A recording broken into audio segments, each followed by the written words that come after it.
கரூரில் கூட்ட நெரிசலில் 40 பேருக்கு மேலே இறந்து போன சம்பவம் வந்து உங்கள் எல்லாருக்குமே தெரிஞ்சிருக்கும்.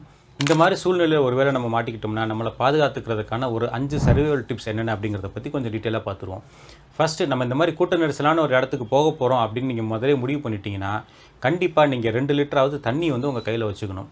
ஈஸியாக கேரி பண்ணிக்கிற மாதிரி கொஞ்சம் சாப்பாட்டு ஐட்டம்ஸ், அதாவது இப்போ கடலை பருப்பி மாதிரி ஐட்டங்கள் எடுத்துக்கலாம், அல்லது பேரிச்சம்பழம், அல்லது வந்து ட்ரை ஃப்ரூட்ஸ், அல்லது நட்ஸ், அப்புறம் ஸ்னிக்கர்ஸ் சாக்லேட். இந்த மாதிரி உணவுகளில் பார்த்தீங்கன்னா நமக்கு கலரி டென்சிட்டி வந்து நிறையா, அதனால் கொஞ்சம் சாப்பிட்டாலே வந்து ரொம்ப நேரத்துக்கு வந்து அது பசி தாங்கும்.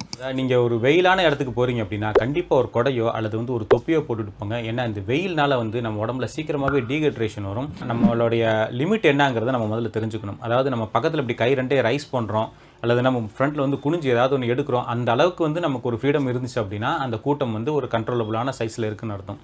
அதை விட அதிகமாக நம்மளால் கையே தூக்க முடியல, ஸோ அந்த மாதிரி ஒரு சூழ்நிலை வந்துச்சுன்னா அந்த இடத்துலேருந்து நம்ம உடனடியாக வந்து பாதுகாப்பான இடத்துக்கு போகிறது நல்லது.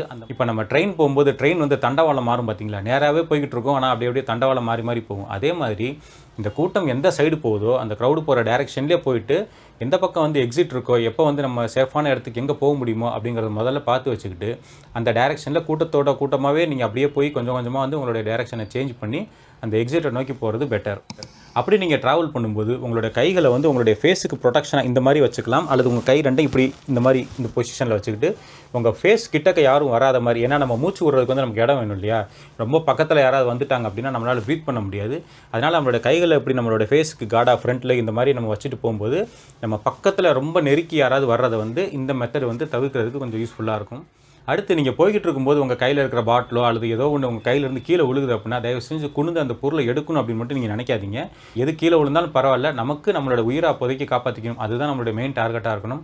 அதனால் உங்களுடைய டைரெக்ஷனில் நீங்கள் நேராக போய்கிட்டே இருங்க.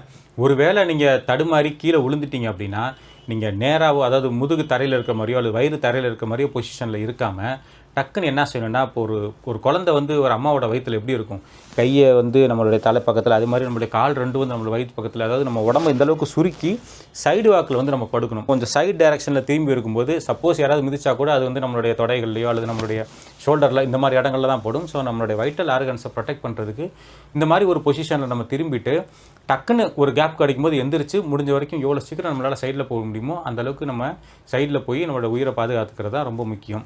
நம்மளோட உயிரும் நம்மளோட ஆரோக்கியமும் தான் நம்மளுடைய அடிப்படை, அதுதான் நம்மளுடைய சொத்து. அதை பாதுகாக்கிறது தான் நம்மளுடைய முதல் டார்கெட்டாக இருக்கணும். சின்ன சின்ன சந்தோஷங்களுக்காக ஆசைப்பட்டு விலை மதிப்பு இல்லாத நம்மளோட உயிரையும் நம்மளோட ஆரோக்கியத்தையும் வந்து என்றைக்குமே நீங்கள் கெடுத்துக்கிறாதீங்க. இப்போ நடந்த சம்பவமே கடைசி சம்பவமாக இருக்கட்டும், இனிமேல் இந்த மாதிரி எந்த ஒரு சம்பவமே நடக்காத மாதிரி இருக்கிறதுக்கு நம்மளான முயற்சிகளை வந்து நம்ம செய்வோம்.